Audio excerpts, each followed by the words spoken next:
Lantas, seberapa urgent kondisi industri ban nasional saat ini? Kita akan berdiskusi langsung dengan Ketua Umum APBI, Abdul Aziz Pane, yang sudah bergabung bersama kami di studio pada siang ini. Pak Aziz, selamat siang. Pagi. Selamat pagi menjelang siang. Pagi Terima kasih sudah bergabung. Pak Aziz, mungkin bisa dijelaskan dan juga digambarkan saat ini seperti apa kondisi industri ban nasional, mengingat ada keterbatasan dari sisi bahan baku karena konflik geopolitik yang terjadi di Timur Tengah. Selamat pagi lah. Jadi gini ya, industri ban itu 72% bahan bakunya diimpor. Karen alam itu hanya kurang lebih 25%, dan ada sulfur lagi dalam negeri, ya, sulfur dalam negeri. Yang lainnya semua impor. Jadi pemerintah itu sudah dari dulu kita minta supaya tolong disiapkan industri bahan baku daripada industri ban. Karena industri ban itu ada beberapa faktor. Pertama dia itu membuat angkutan masyarakat, ya, angkutan barang, satu. Yang kedua, dia menggunakan karet rakyat, karet alam rakyat untuk bahan bakunya, dua. Ketiga, dia itu industri ban itu boleh dikatakan 70% itu diekspor. Karena Indonesia ini sudah sejak membuat industri ban di Indonesia sudah ada sejak tahun 1930. Sudah ada Goodyear, sudah ada Gajah Tunggal, sudah ada Intrep. Jadi sebenarnya sudah seharusnya Indonesia ini punya bahan baku. Nah, salahnya itu tidak pernah diperhatikan oleh pemerintah dari dulu sampai sekarang. Sehingga pada situasi krisis perang Amerika Israel sekarang ini, ditutupnya Selat Hormuz, tertutup bahan bakunya. Sedangkan bahan bakunya itu adalah bahan baku ban itu kebanyakan industri kimia atau fosil, dari fosil. Jadi udah ketutup itu, dolar tinggi lagi, ya toh. Dua. Yang ketiga, kalaupun kita bikin ban, daya belinya nggak ada dalam negeri, coba bayangin. Jadi banyak faktor yang membuat industri ban itu demikian terpukul dengan adanya keterbatasan dari bahan baku. Tadi kan disampaikan oleh Bapak sekitar lebih dari 70% ini kan diimpor. Apakah ini sudah terrefleksi dengan adanya kenaikan harga mungkin, Pak? Kenaikan harga bahan bakunya? Harga, baik dari harga bahan baku dan juga harga bannya. Harga bannya itu nggak bisa jadi harga ban itu harus naik dong, karena bahan baku langka dan dolar naik, ya. Apakah sudah mulai tercermin? Tapi daya beli juga nggak ada. Daya beli nggak ada, jadi serba kejepit. Sedangkan kalau kita itu pada tahun 90-an ya, Indonesia ini paling bahaya sekali industri bannya. Karena pada tahun 90 itu ada bahan baku ada dibuat di Indonesia oleh Brattamulya, ada perusahaan Turki di sini, sehingga pada waktu itu kurang lebih tinggal diimpor itu tinggal beberapa saja. Kalau nggak salah 40-an%.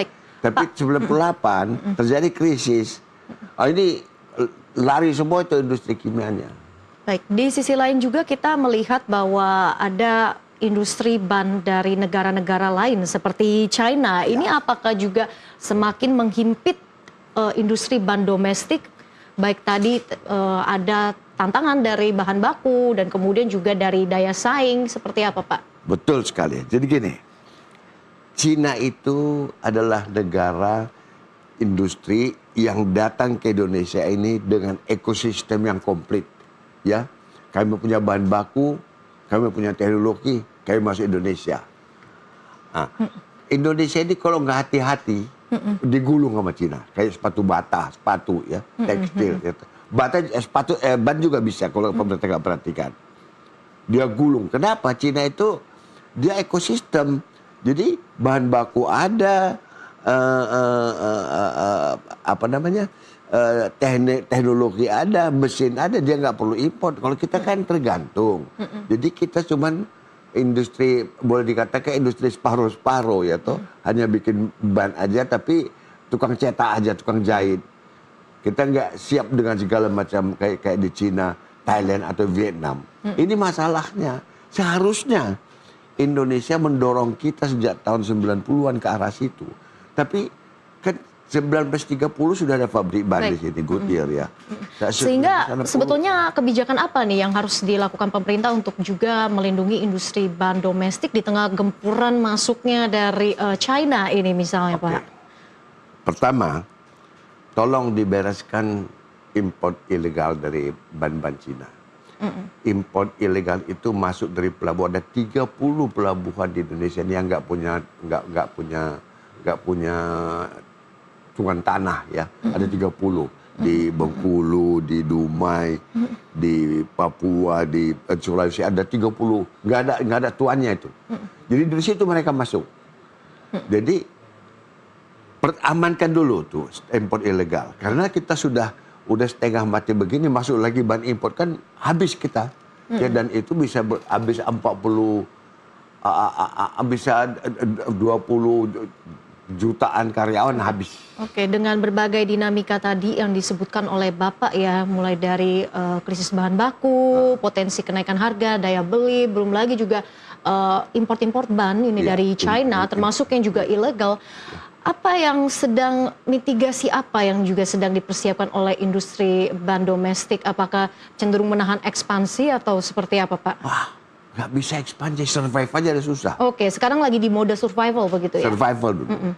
Kalau kita bisa survive, kalau survive kita di krisis ini, semoga cepat selesai ya. Mungkin kita bisa membenahi diri. Tapi kita minta bantuan pemerintah untuk membenahi ini. Kenapa? Kalau nggak ada, karena gini, industri kimia itu mahal dan jangka panjang. Profitnya ya, return on investment, ROI-nya itu jangka panjang. Oleh karena itu pemerintah harus bantu dulu.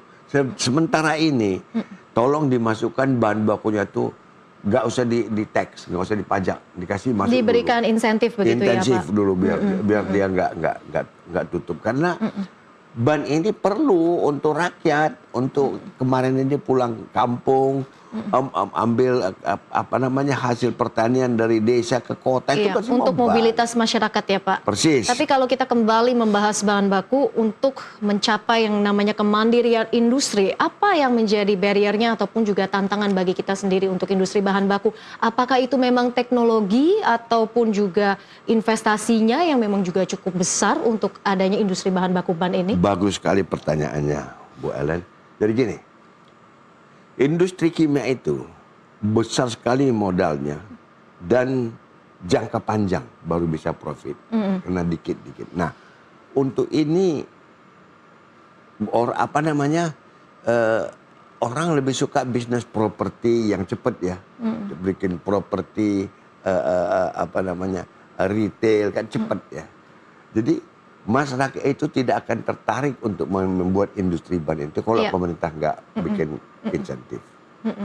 Tapi kalau pemerintah bikin insentif, apalagi kalau pemerintah itu insentifnya dan peraturannya baik, kan pemerintah itu harus mengatur ya, to govern. Malah sekarang ini pemerintah baiknya itu membuat, karena belajar dari sekarang ini, bikin industri-industri yang dari energi terbarukan. Bisa. Baik. Kalau ada aja teknologi, makanya kita sayangkan ya, Pak Bu Ellen ya, kita sayangkan sekali itu ITB mana, IPB mana, UI mana, nggak ada yang datang dengan teknologi kan ya. Kalau di Cina itu kan tidak akan ada pertumbuhan kalau nggak ada inovasi, nggak ada. Sehingga kemudahan apa yang mungkin bisa diprovide oleh pemerintah, mungkin dari sisi tadi bisa saja transfer teknologi, mungkin untuk bisa membangun industri tadi ya kimia yang menjadi salah satu bahan baku dari ban ini. Betul, sehingga kita bisa berdiri di atas kaki sendiri ya, berdikari ya. Jadi ini nggak ada. Kemudahan apa saja yang menurut Anda ini bisa diberikan oleh pemerintah? Kasih insentif oleh pemerintah mendirikan industri kimia. Dua ya, dan antara itu harus turun segera untuk membantu industri-industri ini berbangkit, karena ini sudah saya katakan, ini industri ini mahal sekali dan jangka panjang profitnya. Oleh karena itu dia perlu datang. Yang ketiga itu adalah menertibkan juga impor ilegal. Karena impor ilegal itu bahaya impor ilegal itu adalah kita bikin ban tuh nggak dibeli orang kan jadi barang ini ya. Barang. Baik. Lalu ketika ada masuknya import ban dari China, ini kan artinya kan membuka opsi juga ya untuk konsumen. Apakah memang juga sudah ada pergeseran perilaku dari konsumen yang juga lebih memilih untuk import ban dari China ini? Bagus gini. Konsumen Indonesia itu dia itu sensitif terhadap harga. Jadi Cina dia itu kualitas nomor 2. Yang penting mobil saya ada bannya. Di sinilah menangnya Cina itu. Dia walaupun dia gak ada 2 negara itu Cina sama India masuknya ban-ban itu. Nah mereka itu banting aja harganya. Pokoknya ya kayak tekstil lah ya. Tekstil, sepatu karet itu kan dibanting harganya dari Bangladesh, batu di Vietnam sama, bannya juga sama. Cuman bahayanya ban itu, Bu Ellen, kalau dia nggak jaga standarnya, kalau nggak dia jaga mutunya, ban itu lihat aja kecelakaan ketahui barusannya, sangat sensitif terhadap kecelakaan. Jadi harus dijaga. Jaga standar dan kualitasnya. Dan kualitasnya ya itu. Namun kalau kita mungkin sedikit melihat untuk sektor otomotif Pak, ini kan juga sepertinya ada proyeksi perlambatan di sektor otomotif yang juga lagi-lagi daya beli. Apakah ini juga akan semakin menggerus industri ban tanah air? Sudah. Sudah terlihat. Sudah. Jadi gini, ban itu kami kurang lebih 15% untuk OE. OE namanya sektor otomotif. 15%. Untuk domestik itu kira-kira 10-12% untuk domestik market. Yang lainnya kita ekspor, itulah ban itu. Banyak ekspor. Jadi apakah 15% ini udah turun? Sudah, karena demandnya itu beranjak ke mobil listrik. Mobil listrik itu sama bannya, cuman harus lebih ringan. Jadi oleh karena itu mobil listrik harus menggunakan ban yang agak ringan. Kalau ingin memakai ban yang agak ringan, maka dibutuhkan sintetik rubber, bukan karet alam. Itu import, itu dari bahan baku fosil. Jadi untuk membuat itu ya perlu import bahan bakunya, kadang-kadang dari dalam negeri. Gitu. Ada spesifikasi yang berbeda antara mobil konvensional dan juga mobil listrik ya untuk kebutuhan bahan baku di ban mobil itu sendiri. Nah kalau kita mungkin sedikit melihat juga nih Pak ya, negara-negara mana saja sih yang memang menjadi import bahan baku dari ban ini, petrokimia ini?